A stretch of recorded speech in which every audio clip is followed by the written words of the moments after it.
Ассаляму алейкум, дорогие зрители, дорогие мусульмане, братья и сестры. Есть такие люди, которые меня очень бесят, и такие слова, которые меня раздражают.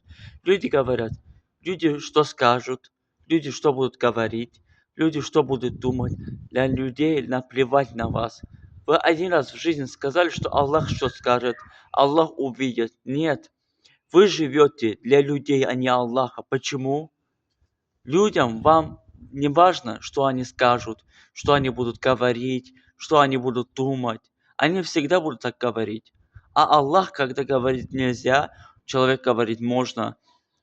Аллах говорит, когда можно, человек говорит нельзя. Аллах говорит, так не надо, а человек так поступает. Аллах говорит, так нельзя поступать, а человек так поступает. Вот такие вот вещи есть в жизни, которые меня очень бесят. Зачем так делать? Слушайте Аллаха, что Он говорит, а не людей. Вот такая вот история.